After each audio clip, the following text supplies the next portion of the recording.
Hello, scale modelers. Alright, so I know it's been a while since I've done one of my mods for the Eaglemoss Back to the Future Delorean, but I have been working on things just so that way I could actually show them. Still not going to be the scale hardware to attach the sway bar, but as you can see, it's just not plain metal anymore. So what I've actually used to cover this up are just heat shrink tubing, and it's come out really good. See, this way I didn't have to spend a substantial amount of time to actually get enough, like deterioration, striations in the metal to just go over it with paint. And these are going to provide a lot more protection for the metal itself. Because, I mean, there's always a possibility that I could end up dropping this, or, my kids could bump into it and, something could happen. So I decided to use the heat shrink. Came out really good. And there's a little bit left over on the end. Alright, so you saw the part one in this was about the bending and about using some flat piece of rubber for the bushings. So this is about covering it. So you will need an X-Acto, the heat shrink, this is some flat black paint, brush obviously, file, which I will get to that, and the other obvious tool that you will need is a heat gun, because obviously then the heat shrink will not shrink. Well, I mean, you could use a hair dryer. If you don't have access to a heat gun, you can use a hair dryer for this.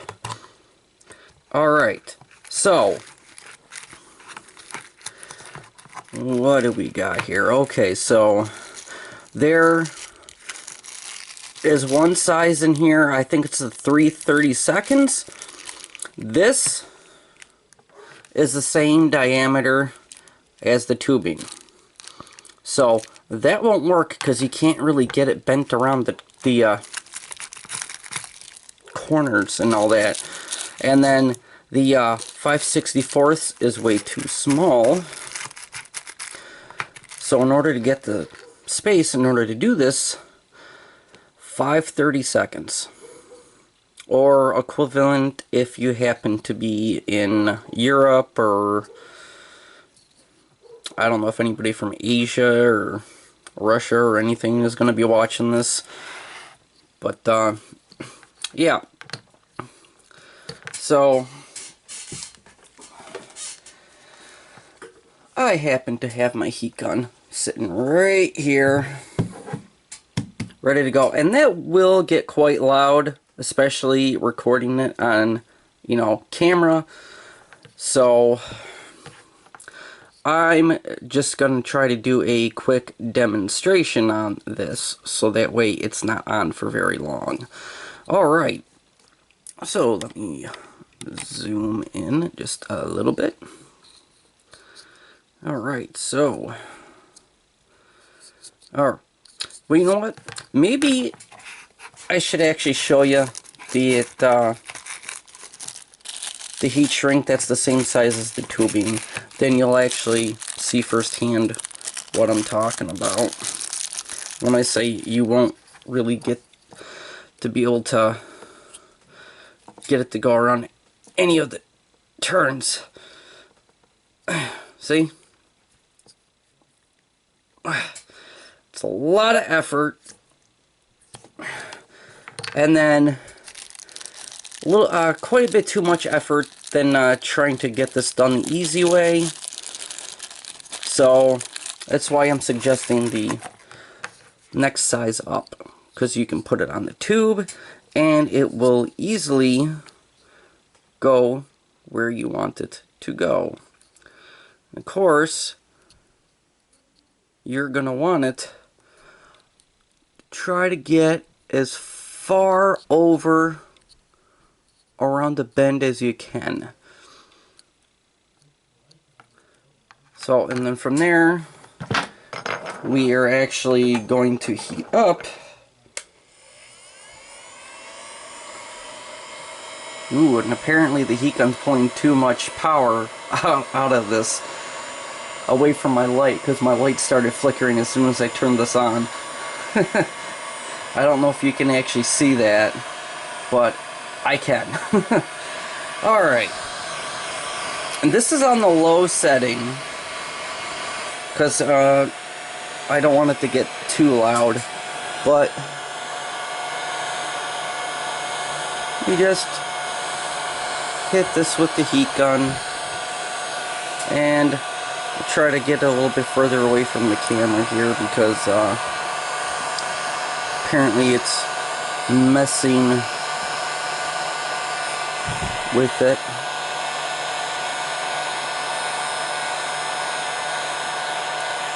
So if you do end up using the lower setting for this, you will probably actually either have to turn the heat up a little bit more, or you know, in your own home you can just put it on high on the same heat setting. Now this heat setting is maybe less than 3/4 of the total full heat. See, I like to keep it on there a little bit longer just to make sure it has shrunk down all the way. And then you can go ahead and turn it off. Alright. So from there, yes, it is a little warm. Of course, the metal will probably be even warmer underneath. Alright, so everybody knows that most heat shrink is going to have some kind of wording on there. And then, you know, you're going to have some spots up in here, which, if you can't get some of the black paint down in there to cover that up, what you can do is get a little bit of super glue in there, and then you can just file it, because super glue will file down to a flat level. So that's what I do. And then I use the file to actually go ahead and file the wording off. And also this way, I will then go around the entire piece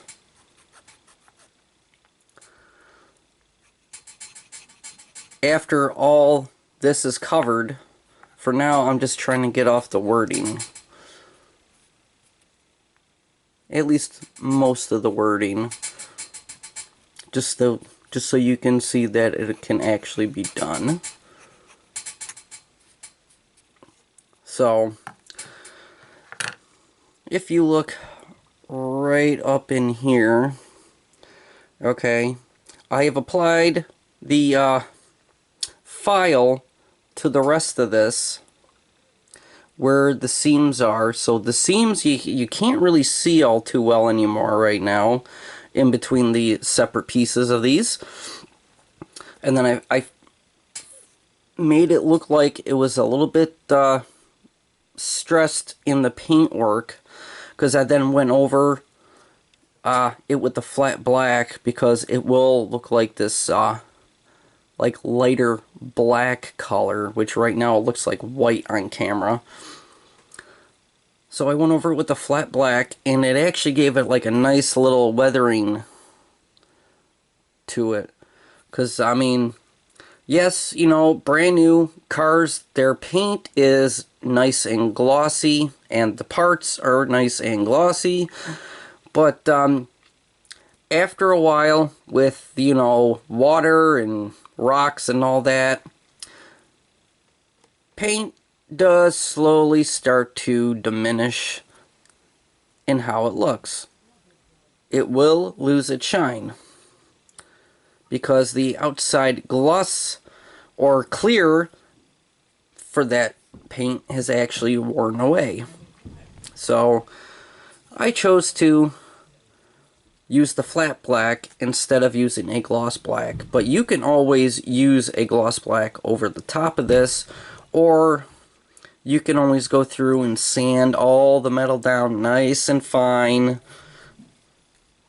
and then spray paint it or paint it by hand or whatever you choose to do. But this is just the way I chose to do it. It was easier. Takes a little bit less time. Alright, so when it comes down to getting another piece on there, you just want to rotate it until that piece goes up over the top of the next piece, because you can always use your X-Acto or sharp knife to cut away at the overlap, and then once again file that down, which I will just go ahead and heat that piece up. Yep, and there goes my light flickering again. Alright. So, we do the same thing with this. Make sure we go all the way around it, just so it starts heating up.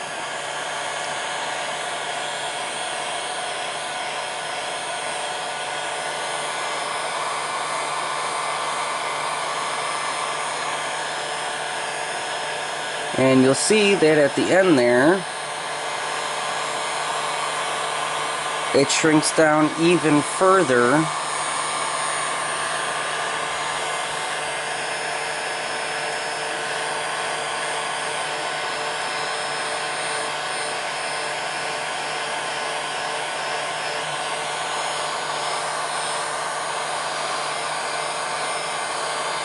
Alright, well that should be good.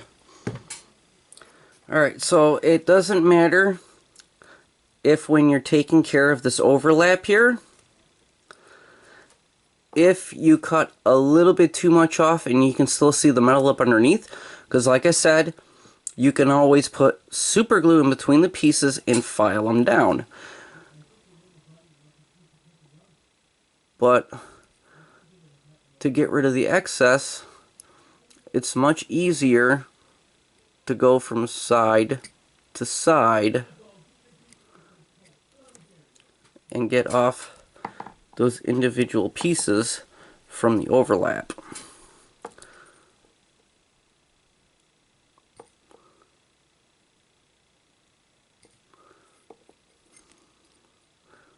And it's okay if you go into the piece underneath it.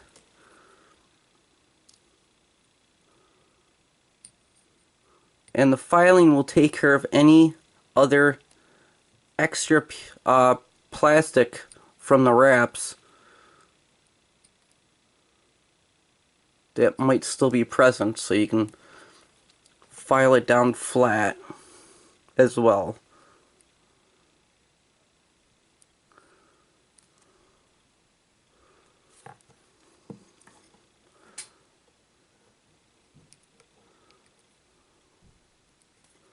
So once we get all the way around, and if you notice, maybe you can't see it on camera, but there is a little bit of exposed metal in there. Where was it? Well, I can't see it anymore, but there was a spot there. Alright. So we have gone all the way around.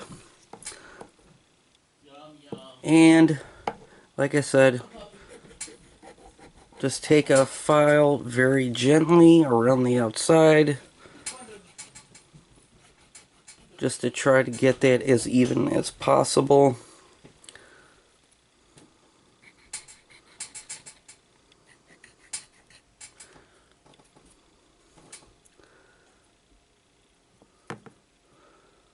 Try to feel for any still raised edges.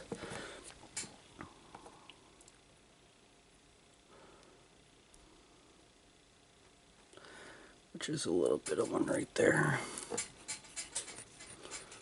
And don't do it just straight up and down. Seeing as this is a round piece, you want to try to move it forward and back as you're doing it around the edging, because then it will file it down even. Alright, so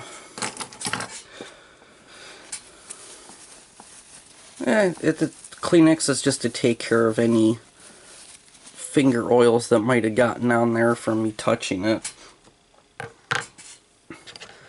And then you just take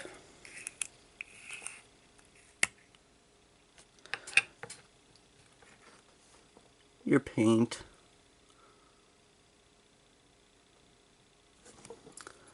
and then just go around it. And you're going to want to try to spread this around here as much as possible without re-dipping, because that'll also give it kind of like a little bit of like a dry brush effect as well, because it'll push the paint down into those areas. So,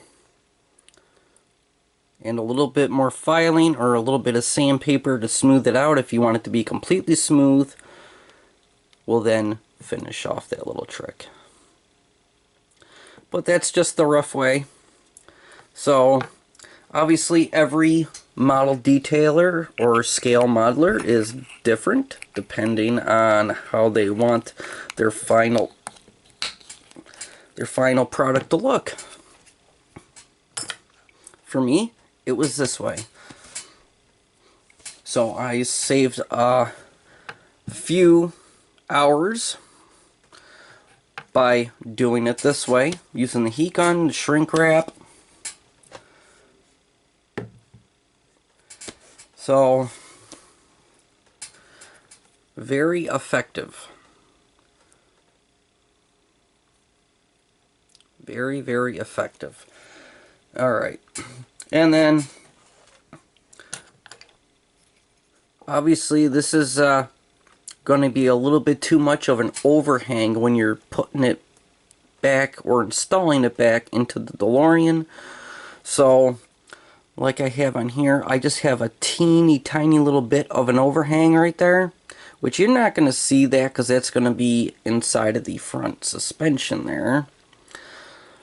So, I mean, you can cut it down all the way to the end if you want, but, you know, if you really want to make sure it's in all the way so you can actually screw it back in place, start off with, you know, cutting half of it off.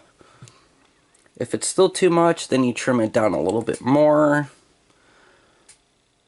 Now for me, from me having it done on the other side, I just need to trim off a teensy little bit more. So about there will do. Just so that way there's a little bit of an overhang. Because there's still enough space in that front suspension for that little bit of an overhang to work really, really good. It goes in, screws back in, and everything. Alright, so this is part 2 of my sway bar mod. I hope any of those of you who watch this will possibly think about doing the same thing with your Eaglemoss Back to the Future DeLorean. Because seeing as I know the original sway bar, it's not going to have much flex, you know, because mine broke, and I mean, there was no real tension on it. It must just have had a weak point in the plastic. Obviously, this is going to work out a lot better. See, that plastic also has no give or take. You're doing it this way, like a more realistic car.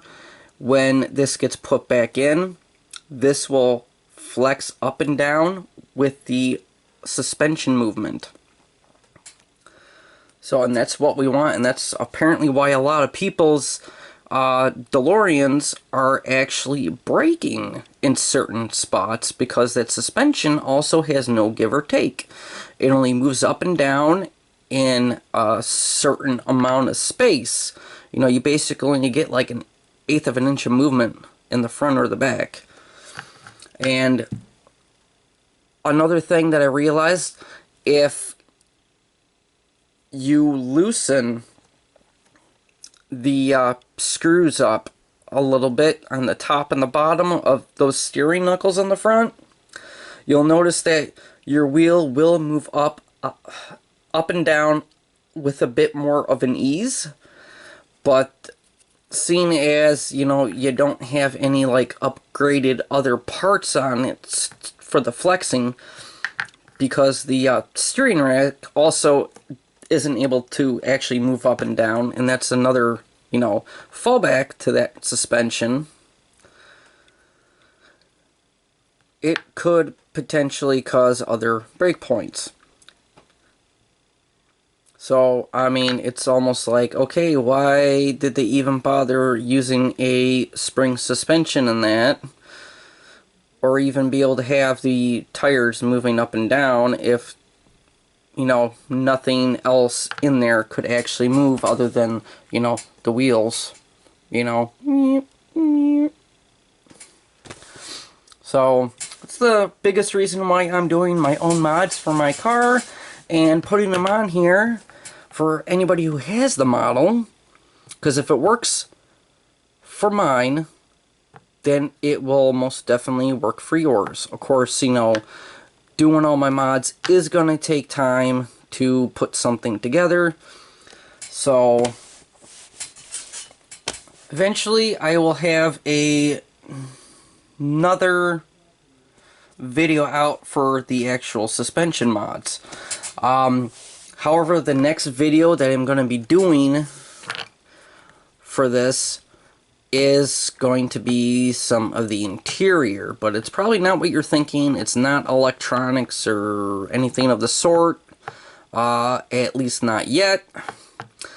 So, nah, what I'm doing is I'm flocking my own interior. And for anybody who doesn't know how to flock, it's going to be kind of like the sway bar, my sway bar upgrade. I am going to be doing a little how-to on that. So, you can look for that one within the next day or two. Alrighty. So, for any other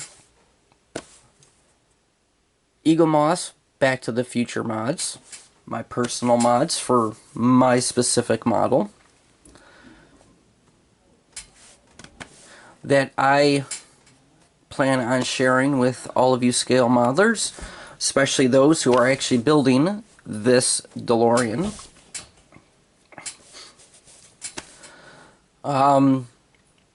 Let me know at some point if you have something you want to try and see if I can work on. So, until the next mod video for the DeLorean, thanks for watching Brian's Builds.